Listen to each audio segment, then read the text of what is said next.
Welcome back to the podcast. And this starts off my series of shows on TwoMorrows publication. And I am pleased to bring on for the first time the show, TwoMorrows publisher, John Morrow himself. John, what's your origin story? What got you into comic books as a kid? Oh gosh, my origin story. Wow. Somehow I came across a Scooby-Doo Where Are You Gold Key comic was my very first one. Some kid in the neighborhood. I don't know how it ended up in my hands, but I was fascinated by it. And a kid down the street asked to borrow it from me. And I loaned it to him. And then that night it rained. And the next morning I went down to his house and my comic book was in his backyard, all waterlogged and soggy. That was how I learned a very important lesson about you never loan your comic books to friends. I've made that mistake a few times over the years, but unfortunately, that was my first bad instance of that. I was a young kid, 9, 10 years old. I started seeing more and more of them. I remember one time my aunt, her boyfriend was getting rid of a bunch of his, and she dropped a big paper grocery sack full of comics in my lap. Just walked in and said, "Here, thought you might want these." Dropped them in my lap and walked away.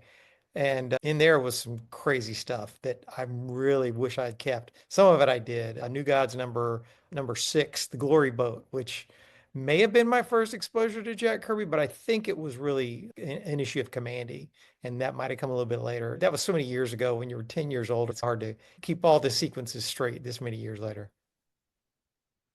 Going down memory lane one more time. At the age of 15, you had the luck of meeting C.C. Beck.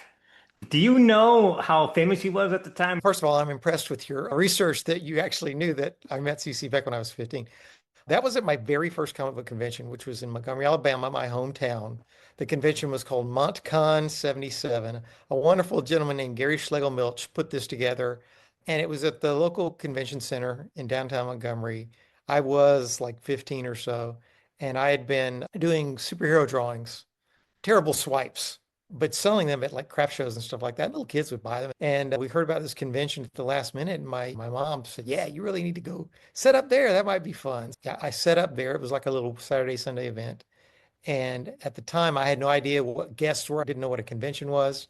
Just kind of showed up and somebody pointed and said, "Yeah, go set up over there." And right next to me was this delightful older man with a beard and white hair. And he was holding court with people. And I found out his name was CC Beck. And I'm like, "Oh, you must be that guy that did Shazam." Because we had just started seeing the Shazam comic book that DC Comics had released. At that point, I didn't quite know the full history of the character, how he dated back to the 40s, how he was a staunch competitor for Superman or anything like that. All I knew was that CC Beck was the guy that was drawing those new Shazam comics. And just he was just a delightful guy. I sat next to him and he took pity on me and my terrible drawings and encouraged me, "Yeah, keep working at it. Hey, that's pretty good." I even had one particular CC Beck swipe, which was a shot of Captain Marvel, but I'd drawn him in his neck was instead of being centered on his between his shoulders, it was off to the side like this. Not the best drawing in the world, but he took particular note of that one.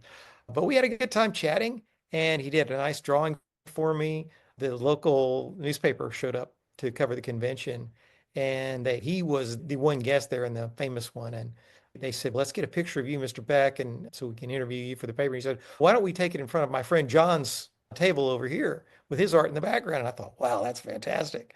That was on Saturday, and Sunday morning on the front page of the local Montgomery, Alabama newspaper, there was a picture of me with CC Beck. I was holding a bunch of Shazam comics, and I think you can even make out that horrible drawing I did in the background. But it was just a fantastic experience for our first convention. It really got me understanding what the golden age of comics was and who some of these classic creators were. So when did you discover Jack Kirby? Yeah, I think it was an issue of Commandy that I got in a trade with a friend of mine. He had a big stack of books he didn't want, and I had a big stack of books that I didn't want. And so we were working out trades and stuff, and we got down to the bottoms of the stacks with the stuff that neither of us wanted. And there was a Commandy number, and I'm sorry, I can't believe I'm blanking at it. It's either 11 or 12. The one with click clack, the giant grasshopper on the cover, and Commandy jumping right towards you. And my friend Matt, "I don't want this." He says, "You got to take it." I'm like, "I don't want it, whatever." And I think I traded a coverless Justice League number somewhere in the 70s was where the Creeper guest starred.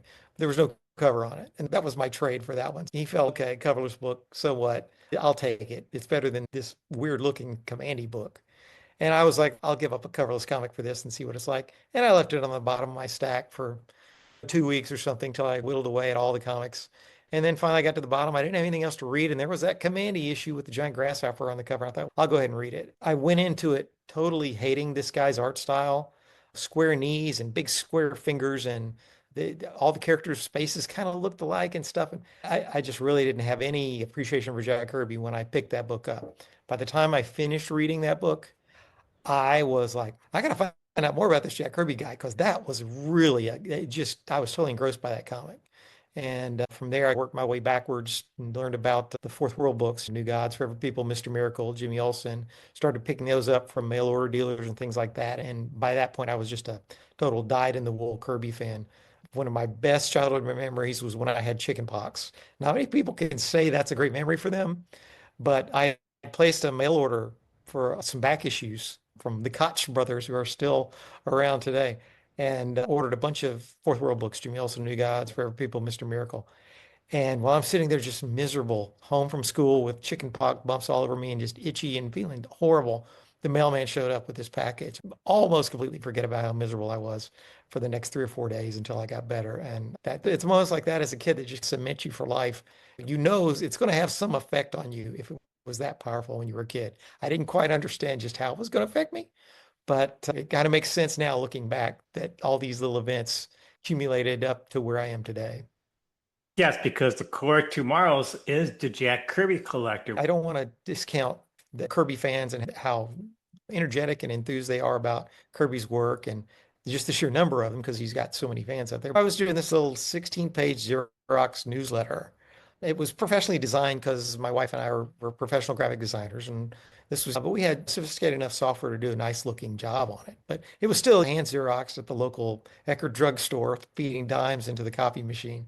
And I just did 125 copies of the first issue at my own expense, sent them out free to 125 people who had written in nice letters when Kirby died to Comics Buyer's Guide, because back then they used to print everybody's addresses.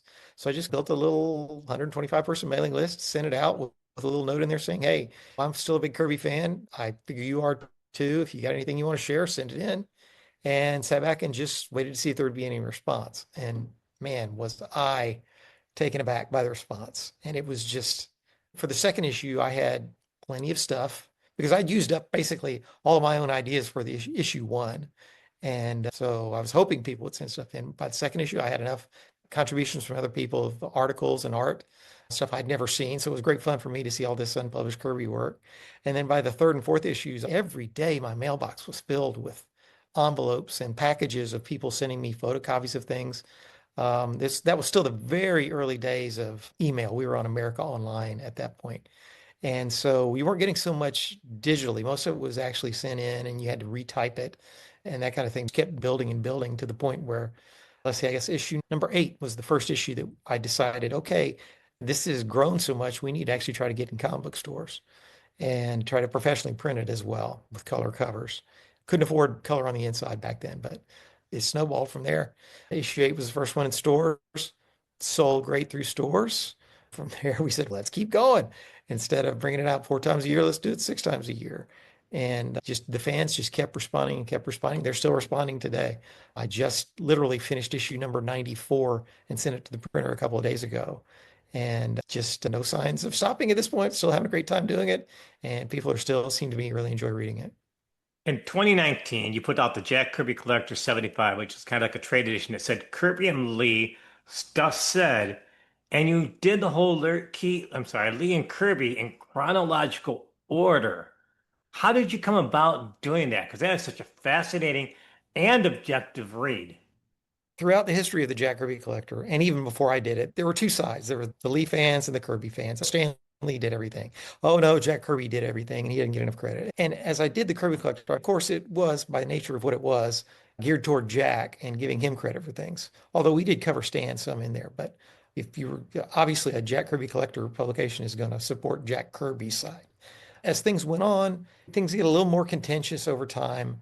As Stan started taking more credit publicly for things, and Jack wasn't around to defend himself, people actually get defensive about that. And it finally got to a point where I'm like, okay, somebody needs to sit down and really, for the historical record, document everything you could find that both of these men said about their collaborations, about the creations and the co-creations. and get everything in context so people can take a more objective approach to this instead of just a very defensive, oh, my guy did everything and your guy was just riding on his coattails. So yeah, so that's where the issue 75 Stuff Said came from. Of course, that's a play on Stan Lee's famous "Nuff Said" thing. But the whole concept of the book was it's stuff said by both gentlemen. I found every quote I could possibly find that Jack Kirby gave. I found as many as I could stand to read that Stan gave because honestly, Stan gave so many interviews and repeated himself so many times over the years. And I don't mean that as a slam. He was a wonderful public relations person for Marvel and for himself. But that was the trick. I basically ran every Kirby quote I could find, putting it in chronological context, and had to then edit all of the stand quotes and finally reach a point where I'm like, okay, I've just got to cut this off somewhere. But tried to be as fair as I could to both men. And it was gosh, I was trying to remember, it's about an 8-month process, just the research for it, not even actually laying it out, putting it in chronological order or anything. So it can probably consume 2 years of my life if I'm recalling correctly. By the time it was done, I was honestly, I'm so proud of that book and I'm so glad I did it. But man, I needed a break after that. And but sure enough, I get it out there. It sold out in just a few months after its release. And people were like, "Oh, you missed this one Kirby interview. You missed this important Stan interview." And they were sending things in. I thought, well, I need to do a second printing of it, but let's make an expanded edition. I think I added, what, 16 extra pages of quotes. I don't think it was anything that fundamentally changed what people were going to decide from reading this for themselves. But it was just a little more supplemental material to bolster what each man was saying. And I'm glad that stands now as a historical record. The second printing is also sold out, but we still have a digital version that'll be available indefinitely. And I think it's a wonderful resource for historians and will be ongoing. So I'm really happy with that book.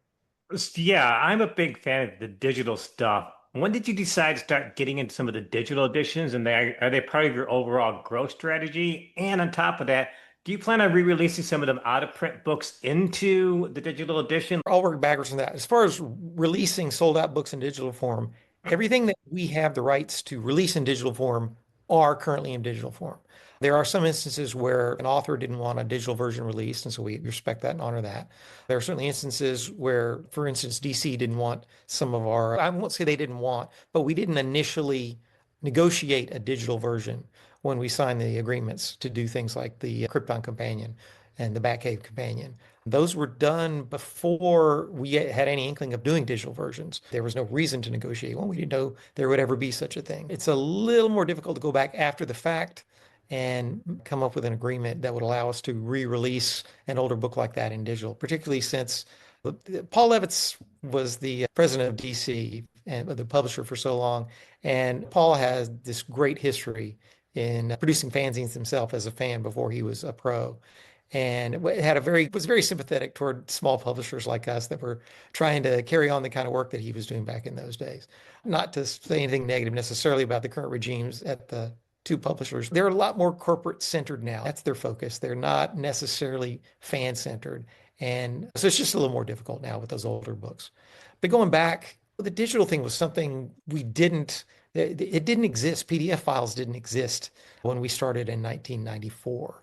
I don't remember what year Adobe came out with the PDF format, but even at that point, it was in very rudimentary stages, and we had no idea that one day you would be able to really release things like that and have a true facsimile of a printed book, but in digital form that could be reread indefinitely. You don't have to worry about paper yellowing or it getting lost or damaged on your bookshelf or water damage, something like that. And we progressed over time. Once we started seeing the writing on the wall, that there was a value in having these things digitally preserved forever, long after the book is out of print. That's when I started making the move. And we've gone through different variations over the years. We've had apps when apps were all the rage. We've since discontinued those apps because they just don't service our customers as well as just doing direct PDF downloads from our website.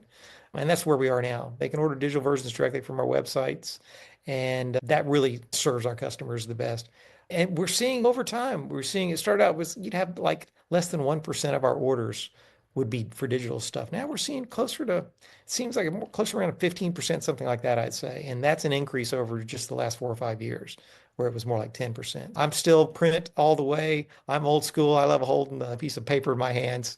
And but the digital sure is nice because you can search through it. If you're looking for a creator's name, you can search through. You can not only search through an actual PDF file, you can search through a folder that contains all the PDF files for every instance of. If you wanted to look for the name Jack Kirby in a whole folder of PDF files, it would pull them up for you. Modern technology is a wonderful thing, particularly when you're dealing with trying to document history. You have a rather eclectic mix of magazines. How do you decide when you're going to launch a magazine? We started with the Kirby Collector, which was for fans of Jack Kirby. And then my friend and the co-editor, John B. Cook, was helping on the Kirby Collector as assistant editor. And I don't remember which of us decided it'd be a great idea to do a Jack Kirby Collector, but about all the other artists. Whoever decided that, I don't know, but we quickly decided he was the guy to do it. And we launched a magazine called Comic Book Artist, which went on to win, I think, the Eisner Award for Best Historical Publication like 5 years in a row. Yeah. John just, he amazed me constantly in just 25 issues, what he was able to document on that.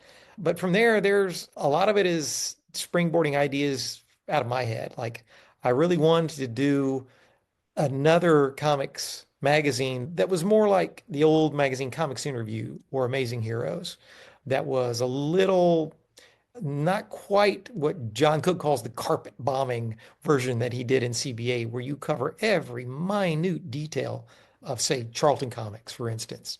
That's a great thing to do, but we soon learned that that's better served by doing as a full book as opposed to an issue of a magazine or even two issues of a magazine. Anyway, back issue was my idea.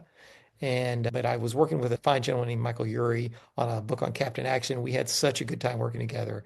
When I decided to make the move to launch Back Issue magazine, I immediately thought of Michael for editing that. And he and I spearheaded the ideas together and brainstormed everything. And he took the ball and ran with it and just did an amazing job. Unfortunately, Michael retired last year, which just broke my heart because he was not only doing Back Issue, he was doing our other magazine, Retro Fan, which is something I had long wanted to do and Michael had wanted to do as well, a retro pop culture magazine that went beyond just comics, but did TV shows and toys and movies and all the things we grew up with in the 60s and 70s and 80s. Michael was doing editing two magazines at the same time, a Herculean task that has now been taken over by two separate editors, each doing one magazine, if that tells you how much work Michael was doing. We're still publishing a magazine for adult Lego enthusiasts. How did that come about? My friend Joe Mino, who I've known since, gosh, the 1980s, this is something he had done as a digital publication just on his own. He was a big Lego enthusiast and made connections with the Lego group in Denmark and the executive staff there, and they were helping. And he had put on a couple of small Lego conventions himself. And he came to me one day and said, "Hey, how do I get this into print?" And so we had lunch. I took him out to a great Italian restaurant and we sat there for 3 hours kicking around. I was explaining to him over and over all the details of doing a print publication beyond what he was already doing digitally. And at the end of that, I said, "Hey, if you decide this is too much for you to take on, give me a call and we might consider publishing that."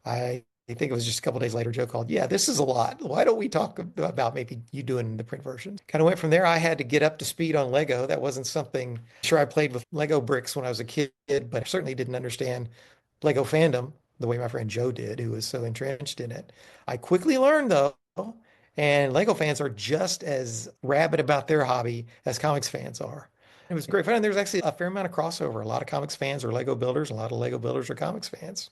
A lot of Lego builders build comic related creations. It just worked out very spontaneously and very nicely. But yeah, it's fun to come up with ideas. Our new one is one I've wanted to do a horror magazine for a long time, but I don't like personally, call me a prude or whatever. I don't like the slasher films. I don't like Saw. What is it? Final Destination or whatever it is, where yeah, it's just gratuitous violence and blood and gore. That's not my idea of horror. To me, horror is watching the old Universal monster movies with Frankenstein and the Mummy and the Creature from the Black Lagoon and all the stuff I grew up with as a kid watching the syndicated shock theater show that they showed when I was a kid. Just fun horror, basically. And we had done an annual Halloween issue of Retro Fan magazine, which one issue had Elvira on the cover, and we had one with Svengoolie. And that's the kind of fun horror we like. And from there, those were so popular. Those were generally our most popular issues of Retro Fan. And decided to give it a try with a horror magazine. We'd already done a couple of collections of a horror fanzine called From the Tomb, which Peter Normanton in the United Kingdom had done. And I was always impressed with his work. And we collected those in some books. They sold well and decided Peter was a perfect person to take over our new magazine. I have a knack for coming up with what I think are good magazine names. And I came up with Cryptology the same way I came up with Retrofan and Back Issue. Cryptology has just really taken off nicely. It has, like most of our magazines, has a little tie to comics in it. So that kind of keeps our core readership of comics fans happy. But it also branches out into other things like horror toys and fun TV shows based on horror themes and things like that. Everything we do, it needs to hark back to stuff that if I didn't personally grow up enjoying it, the editor that we enlist to do it needed to have personally grown up enjoying it. And we're not covering the latest, newest movies that are out there, or even the latest, newest comics for that matter. Nothing against them. We're retro, proud of it, and always will be. Do you have any other ideas for more magazines, or have you like reached your limit? Oh, sure. I have lots of ideas, none of which I'm going to divulge because then somebody will steal the idea and beat us to it.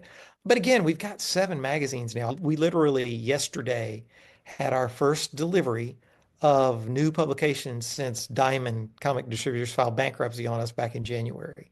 We had to cancel all our orders with Diamond and switch to a new distributor, Lunar, who is doing a great job so far. We have 7 new magazines all coming in at one time. These were ones that were delayed from the bankruptcy and are now going to be shipping. We're going to start mailing them in the next few days. We're getting geared up for that right now. But 7 magazines is a lot, and that doesn't count the books we do. So I'm not really ready to start a new magazine. And if we do a new magazine, I have some ideas, but I'd want it to be something that, while it would tie into to our core readership to an extent, would also still be something new and different. I don't want to just rehash. But we'll see over time. We're not planning on launching any new magazines anytime in the next 12 months. That could change, but with this whole bankruptcy thing, we just want to get back on even keel with our normal publishing because that really did throw not just us, but tons of other publishers, big and small, for a loop. And I'm glad we're starting to get our feet back from under us from that. And I think by fall, we'll be back to our normal output. You're going to see over the summer, our bi-monthly magazines will be coming out monthly because we're getting caught up from this delay with the bankruptcy. You're also going to see, we originally had 4 books that we're going to ship through the first half of this year. They're now stretched out throughout the full year. So we had to delay a couple of other books we've got planned.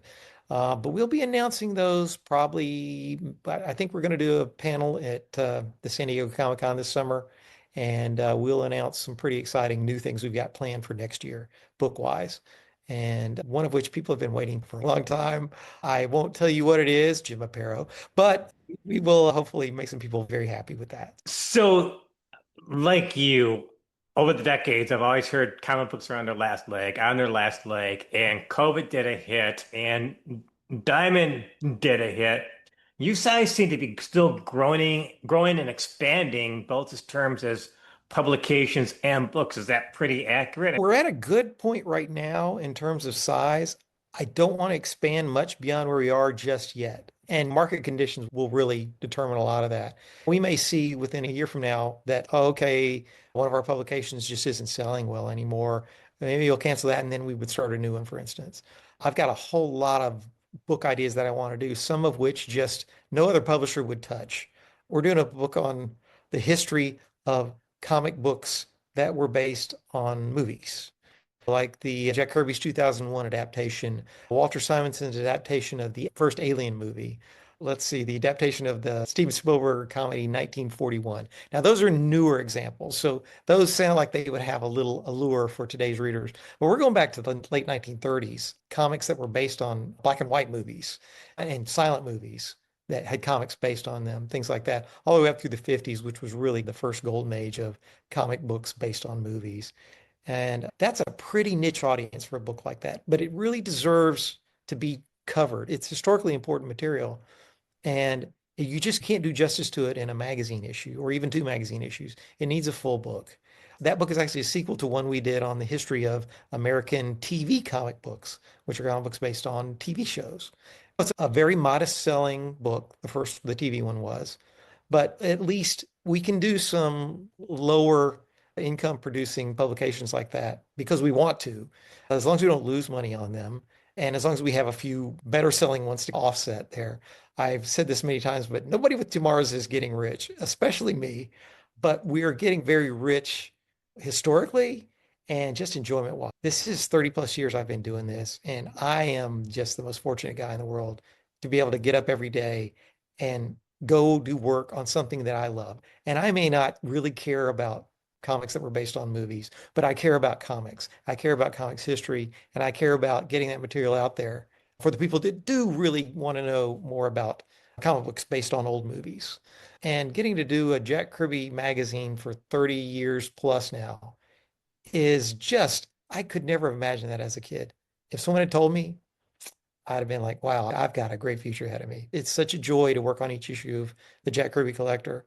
Whereas it is a job getting all these things to the printer, getting them all mailed.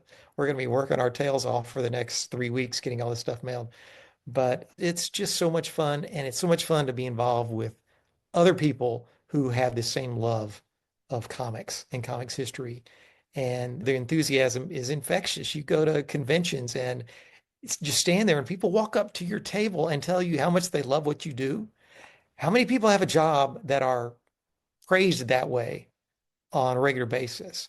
I hope a lot do, but I know from experience this is a great gig, and I'm so glad it's still going. And I'm so glad COVID didn't knock us out. And I'm so glad Diamond's bankruptcy didn't knock us out. I'm so glad the recession in 2008 didn't knock us out. The reason why it did not knock us out is because we have a relatively small but incredibly loyal fan base. They love our stuff. They continually support us when we've gone through these tough periods and put out a plea, a call, hey, we need some help through COVID because comic shops are closing down. And fans rallied around and they ordered from us. And we did 8 straight months of every day, constant mail order, one after another. Me personally stuffing all those packages because at the time there was an order, a non-travel order. So Eric, our production assistant, couldn't even come in to help out. So my wife Pam and I were stuffing orders all day long, taking them to the post office, fully masked and keeping our distance as best we could and getting things into our customers' hands. And that kept us afloat. We really could have easily gone out of business then. And same with Diamond's bankruptcy here back in January. This is what, May. We've been going 4 months with no real new publications coming out. Thankfully, our readers really stepped up for us after the bankruptcy announcement and ordered a lot of stuff. And we're still here. And I think we're going to be here for the long term. John Morrow, publisher of TwoMorrows Publishing. Thank you for joining me for this podcast. Oh, I appreciate it. It's an honor to be here.